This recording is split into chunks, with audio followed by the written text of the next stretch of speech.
Study shows wearing a tie could reduce blood flow. Scientists in Germany recently conducted a study which shows that wearing a tie could actually be bad for your health. According to Business Insider, the study was conducted by taking MRI scans of 15 men who wore ties and 50 men who didn't. The researchers found that tie wearers received 7.5% less cerebral blood flow than those who didn't wear ties.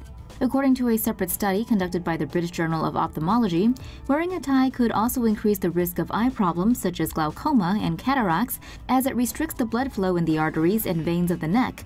Researchers at Yonsei University found that people who wear ties usually find their range of motion significantly decreased when they wear a tight necktie. Even the risk of musculoskeletal trauma can be increased by wearing a tie, as tension could accumulate in muscles such as the upper trapezius.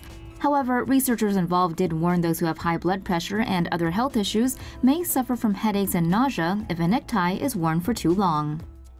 More medical-related stories. Limitless blood supply is not too far off. It's taken nearly 2 decades, but scientists may finally have the recipe to create stem cells, that wellspring of life and holy grail of regenerative medicine.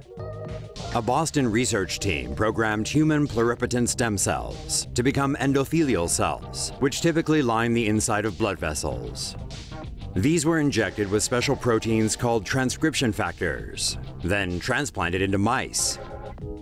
Weeks later, the cells had multiplied, and in some cases formed a wide range of human blood cells in the mice's bodies.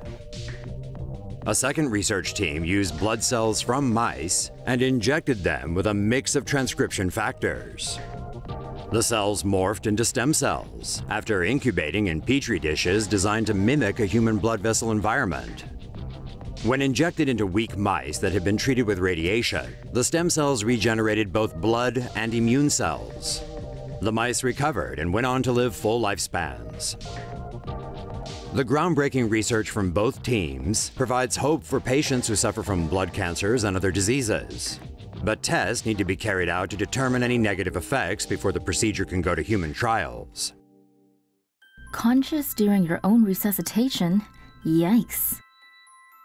A new Danish study is raising awareness of the rare but disturbing phenomenon of patients being awake during CPR. A doctor at the Euroanesthesia Congress in Copenhagen presented the case of a 69-year-old man who went to the hospital after 3 days of indigestion but suffered cardiac arrest while being admitted.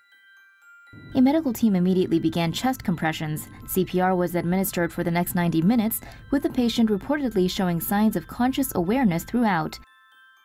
A high level of awareness during CPR is extremely rare, according to experts, since blood flow to the brain is often insufficient.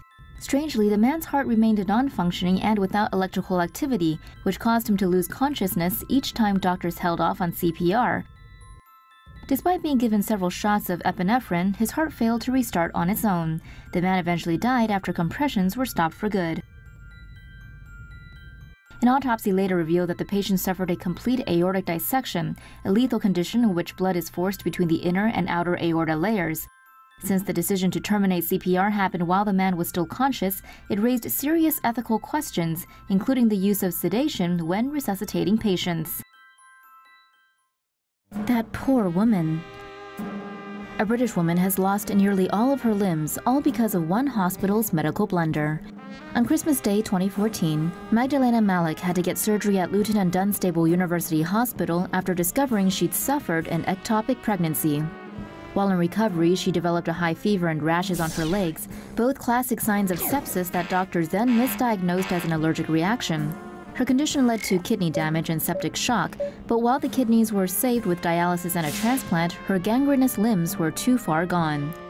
After waiting an agonizing 6 months, Malik's decaying legs, arms, and fingers were finally amputated. Sadly, her relationship with her partner broke down during the trying ordeal, and she has had to cope with the disability on her own, including relearning basic, everyday tasks. The hospital has since apologized and admitted their mistake, but Malik is hell-bent on taking legal action against them, if only to prevent more negligence in the future. Fetal pacemaker ready for human trials. Researchers at the University of Southern California first developed a micro pacemaker for fetuses 5 years ago, and the device is now ready for its first human trial. The fetal pacemaker is a slim cylinder with components that include a single transistor relaxation oscillator, an epoxy capsule, and a small lithium battery. The pacemaker is implanted into a fetus through a 3.8mm diameter insertion cannula. The battery is able to power the device for about a week. When the power runs low, a high-powered field generator can be used to generate a radio frequency magnetic field outside the body. This wirelessly recharges the battery through inductive coupling.